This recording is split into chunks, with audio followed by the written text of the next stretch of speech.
This is Orson Welles, speaking from London.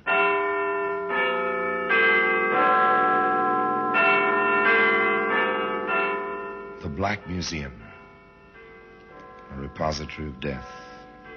Yes, here in the grim stone structure on the Thames, which houses Scotland Yard, is a warehouse of homicide. Where everyday objects, a kitchen knife, a roller skate, a violin string, all are touched by murder.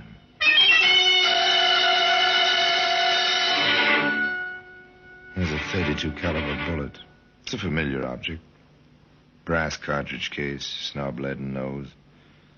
Not very pretty to look at. Interesting, this bullet, Sergeant. Notice the back of the cartridge case. Yes, sir. It's for a centre-fire weapon. The firing pin of the pistol must strike the centre of the cartridge. Right. But the weapon in which we found this bullet was a rimfire revolver. The firing pin could strike only the edge of the cartridge. That little fact, Sergeant, saved at least one life, I'd say. Well, today, that centre-fire bullet can be seen in the Black Museum.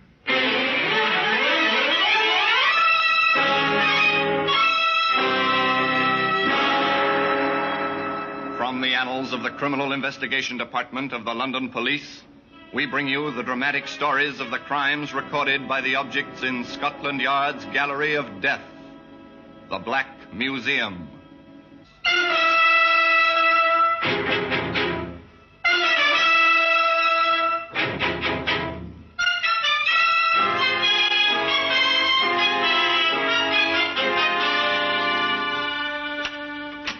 Here we are. Black Museum. Scotland Yard's museum. A museum of murder. Here lies death. So orderly, so well kept. Row and row. A macabre record of the violence of many generations. Each object in its place, each marked, tagged, carded with name and place and date. Each object in this room enjoyed in its life one supreme moment, when the eyes of the world were upon it, and it played its silent part in a case of murder.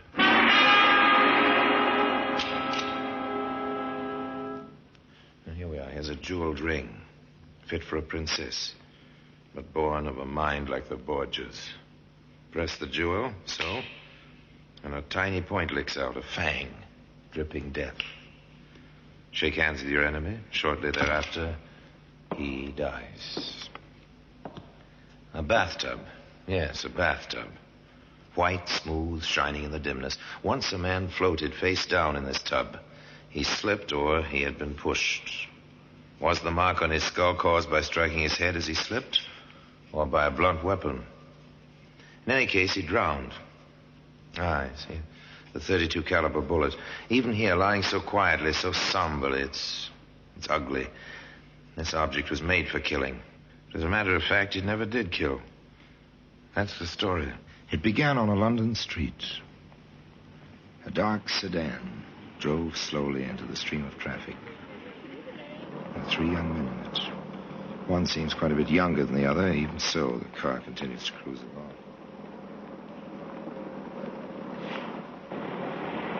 You got everything straight, Rod? Sure. Do you think I'm a goon? You just want to be sure, kid. That's all. Now, what did we tell you? I'll stay in the car till you wigwag it's all clear. Then I'll go in with you. Hey, there's a chance to park the old bus. Kinky. Watch the fenders now. Wouldn't want nobody to ask for your license at a time like this, eh? Maddie, leave me alone. Sure, Jake, sure. Just kidding him, that's all. What's the matter? You edgy? Cold as ice, that's me. Yeah. Ice is what we're going to get. All set. Let's go. 2 young men leave an automobile, stroll up the street, hands in pockets, cigarettes dangling loosely from their mouths. They walk past a busy jewelry store. Pretty crowded. Maybe we ought to wait. Could be. No use taking chances. They stroll a few steps farther on. They turn, start back, quite casually. Hey, what's the kid doing? Oh, the guy's gone into the store. Come on. A goon must have thought we made the signal. Got your gun? What else? Slow down now. Here we go. Rod, what's the idea? You wigwagged, didn't you? Never mind. Let's do it. Right. All right, everybody, this is a hold-up. Over against that wall. Everybody. These guns are loaded. No! You don't take my stuff! No! Shut up, you. Quiet. Anybody talks, I'll give it to him. Rod, grab the junk on the counters. You there. Stand still. You've got the button. Rod's the car. Start the engine. Maddie, scram. Stop them! Please! Tell him that door. Matty, Jack, the truck. It's double parked. We can't get the car out. We're stuck behind that truck. Run for it, kid. That way. I can't get the car out. I can't. Come on, Jack. Get moving. Stop, you! Stop! You're the thieves! Stop! Get out of my way, you. I've got you! Please! Now it's in the fire. Run, Maddie.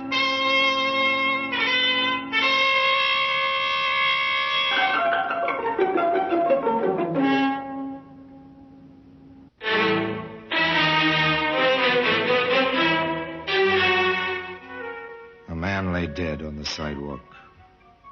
The crowd milled around him. The black sedan stayed in its place. 3 young men disappeared in the teeming streets, disappeared completely and utterly. A few hours later, in a quiet office in Scotland Yard, Inspector Bowers and Detective Sergeant Wood looked at what they had. Not very much of anything, have we, Sergeant? No, sir. Descriptions which could be any of 100 men and 2 bullets. A 45 bullet from the woodwork in the jewelry store, and the 32 which killed that fellow. With no guns to go with them. Well, if those boys were smart at all, they've ditched the guns. Funny, you'd expect a lot more shooting in a thing like that. They were conserving ammunition. Oh, well, I don't know. Circularize the descriptions, what there is of them. That's about all for the moment. Yes, sir. 3 men, youngish, white handkerchiefs over And that was all. Now, where do you start among 8 million people searching for 3 youngish men who may be miles away by now? Well, the answer is you don't start. You wait. You have patience. And sometimes your patience is rewarded. Sometimes sooner than you expect. This is Wilson, Inspector. He's the cabbie who called in this morning. Ah, how do you do, Wilson? Sit down. Thank you, sir. Thanks very much. Wilson may have something on the jewelry store killing, sir. Yes, well, let's hear it, Wilson. Well, sir, I never thought about it till I seen the papers this morning. All about the hold-up and that poor fellow who got himself killed yesterday. Yes, go on, Wilson. Well, sir, I was taking my cab along Queensbury Road, about a block from the place where it all happened, when a fellow with a white thing round his neck hops on the running board. I've a fare, so I waves him off. Then I see him go into that big building, the Brook Building, I think it is, sir. Corner of Queensbury and Maidstone. You're certain of this, Wilson? Oh, yes, sir. Anything else? I'm not so sure of this, Inspector, but I think I saw another fellow run in the building after the one what jumped onto my cab. Oh, very good, Wilson. Well, you may have been quite helpful. Thank you very much. Thanks. Get your hat, Sergeant. We're going exploring. The reward of patience. And sooner than expected, but only a bare and vague beginning. This kind of investigation takes long hours and hard work. And endless questions. Up and down the hallways of the large office building, in and out of business offices. Did you notice any commotion in the hall yesterday around 3 o'clock? Did a man with a white scarf around his neck take your elevator around 3 o'clock yesterday? Did you hear any running or anything like that around 3 o'clock yesterday? On and on, upstairs, downstairs, nothing. No one noticed anything, nothing irregular, no commotion. What was that? Did the porter notice anything? 2 fellows. One of them had a raincoat, I think. Both of them had white rags round their collars, sort of. Oh, you're sure of this? Oh, yes, sir. They seemed in a hurry, sort of. Where did they go? Which office, you mean? That's right. Well, I wouldn't know, sir. They went up the stairs just as I was putting some empty waste cans on the service lift. Oh, did you see the men again? Well, now you mention it, yes, sir, I did. Where? On the 3rd floor it was. I was taking my mop to the hall. One of them was sort of half sitting on the stair rail. The other fellow was looking out of the hall window that opens onto Queensbury, sir. They didn't have the white rags, sir, but they were the same fellows. Anything else? No, sir, not that I remember. Old Pop Saunders might know something, Inspector. Oh, who's this Saunders? Oh, he drives a van, sir. Been making deliveries to this place every afternoon for years. Ah, thank you. Right, well, let's go, Sergeant. Maybe Mr. Saunders does know something. We have your address. They reached the street outside, just as a large, rather decrepit truck, driven by an equally decrepit elderly man, pulled up to the curbstone. You, Pop Saunders? That's me. Who are you? Sergeant Wood, Scotland Yard. This is Inspector Bowers. Yes? Have I done something? No. But you may have seen something that'll help us. Yes, sir? Were you here at this time yesterday? Yes, sir. I'm always here. This time of day. Well, did you notice anyone with a white scarf go into the building? Running, perhaps? Oh, those two. Yes, sir, I did. Funny thing, they seemed in such a hurry. One of them had a raincoat. They came out later. No scarves and no raincoat.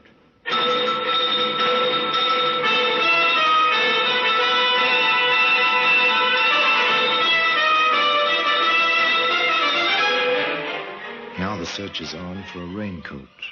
Scarves or handkerchiefs can go into pockets, not raincoats. The Brook building swarms with police. Every nook and cranny is inspected. In the cellar, in a dark corner. This must be it, Inspector. Every other raincoat in the building's accounted for. Not a mark on it. Nothing. Yeah, try ripping the lining, Sergeant. Nothing, sir. Except the manufacturer's stock tag under the armpit. Not much, but a little at any rate. Check the manufacturer.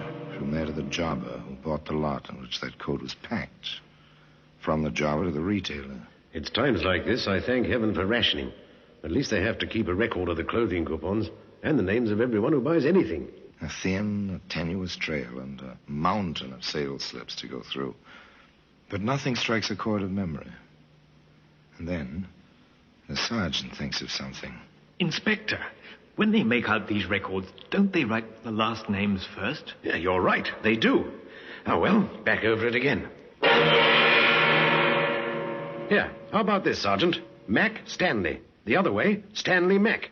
Remember that name, Sergeant? Stanley Mac. Not a usual name. Yes, sir, I do. Didn't he testify at a trial about 2 years ago? He did. The trial of Jack Georgeston. He was sent away for armed robbery. First offense. Light sentence. Pal Georgeston ought to be out by now. All right, let's get his dossier over here, Sergeant, and then invite him in for a talk. It may be interesting, if nothing else. Well, today, that centerfire bullet can be seen in the Black Museum.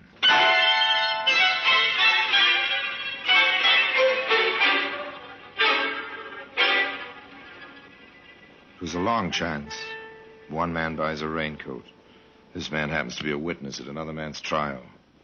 The defendant is sent to prison for armed robbery under circumstances similar to the case under investigation.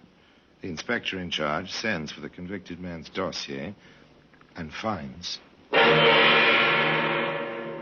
Well, so Jack Georgeston was released from prison 6 days before the Queensbury killing. Well, let's have the young man into the yard, shall we, Sergeant? You'll be able to find him easily enough, I think. If not, we can suspect flight because of guilt, can't we? Send a pickup order out for him. Jack Georgeston was found. Found quite easily in London. Look, you haven't that thing on me, Inspector, and you know it. Maybe, maybe not. Sergeant, show Mr. Georgeston the garment. Here it is, Georgeston. Do you recognize it?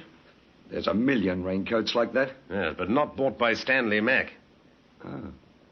That coat. You know it? Yeah. Yeah, I didn't have nothing against the rain last week when I got out. So Stan gave me the coat. Oh, where did you lose it? I didn't lose it. I never lost nothing. Except a little time recently. Yeah, we know about that. I figured you did. Keep a civil tongue in your head, Georgeston, understand? Okay. Okay, I said. Right, now, since you didn't lose this raincoat, how is it that we found it? I loaned it to a fella. How should I know what he did with it? Oh, who had it?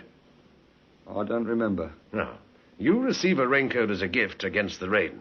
Within a matter of days, you loan it to someone, but you don't remember to whom. That's right. I don't remember. You try him, Sergeant. Yes, sir.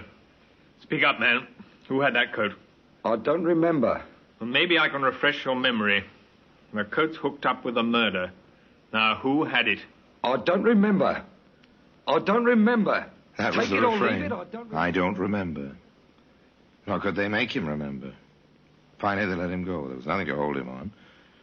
But Inspector Bowers said... I want a tail on him, Sergeant. 24 hours a day. We'll pick up his friends one by one and see where he leads us. One of those friends was a boy named Rodney Hamilton. Let me alone. I never did nothing. How old are you, Hamilton? 17, and you got no right. Well, we happen to know that you've been away to a reform school, Hamilton. You were caught snatching ladies' purses 2 years ago. So what? I did me time. You don't keep very good company, son. Georgeston has been out of prison about a week. Well, we like each other. I'll pick my own friends. Where were you day before yesterday, about 2:30 in the afternoon? Home, in bed. Sleeping late, huh? I was sick. Had a fever. We can check that, you know. Go ahead, check it. I was at home in bed. All afternoon, all morning, and all night. I was sick. Yes, we know. You said that before. Now, look here. But it didn't do any good. The boy was obviously afraid, but whether of the police or of the men he knew, it was impossible to tell. Still, the patience of Scotland Yard was rewarded once again. A report came in from detectives assigned to follow both Georgeston and Hamilton that they'd been present at a party in a bar given by a third young man named Matty Canvas. Dossier on Canvas, Inspector. Thank you. Oh, nice lad. Stole a car when he was 11. Convicted, assault with intent to rob. Convicted, jewel robbery. Convicted, armed robbery and assault. Nice little trio, our three friends, aren't they, Sergeant? Not exactly. Do you want Canvas brought in, sir? Yes, do that. Oh, and, Sergeant, bring the other two along, but keep them separated. Don't let any one of them know that we have the other two.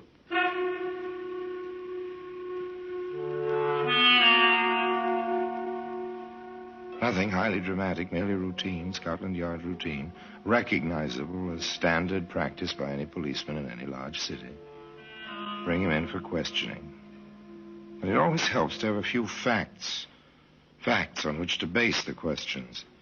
With this in mind, and knowing their underworld, Inspector Bowers and Sergeant Wood repaired to that certain bar where Matty Canvas held parties for his friends. Nothing much here. Well, there may be. Keep your ears open.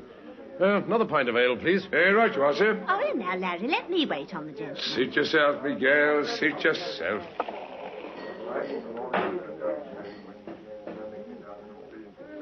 Oh, well, down the hatch. Right.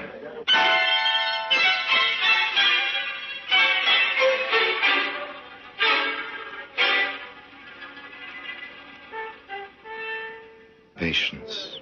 Frequent the bar. Wait. Keep your ears open. Don't talk. Just wait.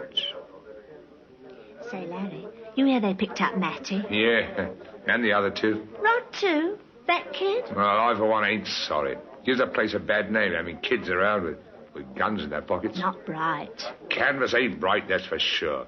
Lets himself get bunked out of 5,000 quid's worth of stuff. Gets mad and works the kid like that there, Rod. Oh, well, so it goes, I will say. Another couple of pints, please, miss. Oh, yeah, sure.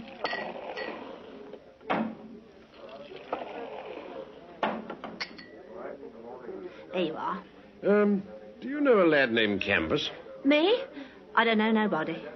How about a kid named Hamilton? You think I'll keep track of everybody comes in here? Yeah, that would be difficult. I thought I heard you mention Mr. Canvas by name. So did my friend here. Then you thought wrong. We don't encourage conversation with the other. No, I don't suppose you do. Care to have a drink on us? I'm not certain that I drinks with cops, mister.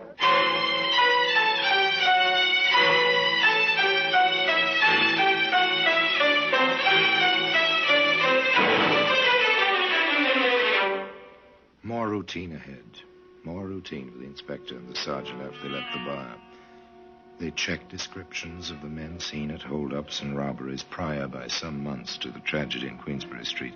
In one case, a description tallied with Matty Canvas. Mr. Canvas was invited out of his cell and into the inspector's office.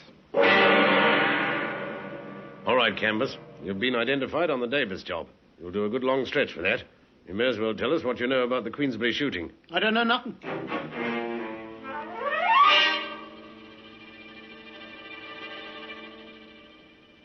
Turn King's evidence, Canvas, and you'll get off easily.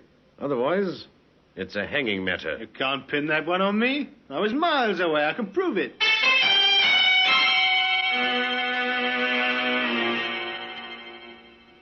Well, suppose I told you the kid's been talking his head off. Rod? Talk? Not in your life. He's too scared somebody will cut his liver out. Oh, all right, Canvas, if that's the way you want it. Take him back, Sergeant. We'll give him plenty of time to think. No luck with Georgeston either. But the kid, there was a chance he'd break. Just a chance. The inspector took it. Look, boy, Your pals are saying that you held a gun that killed the fellow in the Queensbury hold-up. I never had a gun. Maybe they're framing you, lad. After all, you're pretty young, 17. You won't hang. They will. So naturally, they say it was you. I didn't. I never touched the gun. Canvas says you did, that you had the 32 all the time. I never did. They can't say it. They can't. But they do. Both of them told me. Looks to us like they got together to put the job on you. Well, why shouldn't they? They might have to die. There were only 2 guns. They had them. You've got to believe that. You've got to. We don't have to believe anything except evidence. If you had the guns, if I told you where they were, I said it. I didn't mean to talk. I did. Keep talking, lad. It's the only way to save your neck. My neck? If you held that gun and pulled that trigger... All right, we threw the guns away, both of them. The 45 Matty had and the 32 Jack had. We threw them in the river from the quay at the Lancashire Wharf. If you can find them, you'll see. Maybe there'll be fingerprints. You've got to find them guns. You've got to.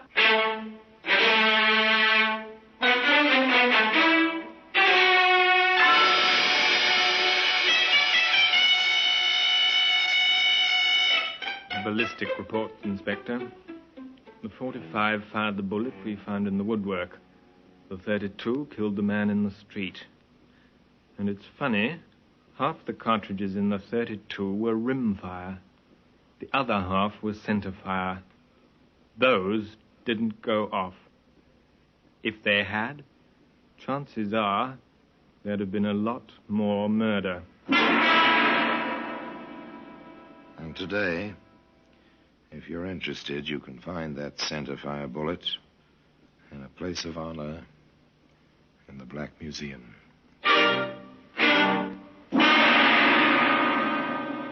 Orson Welles will be back with you in just a moment.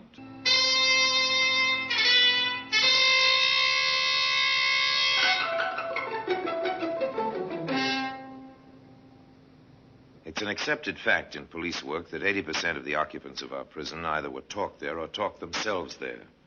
In this case, it was patient police routine plus the talking of young Rod Hamilton, which put Rod behind bars for the rest of his life and brought Georgetown and Canvas to the 13 steps and the rope one morning at 8 o'clock. There's a postscript to this story. The use of a gun by an English criminal is rare. Nor in England do the police go armed in their normal course of duty. The Hamilton case was one of the more obvious symptoms of a post-war disease of violence.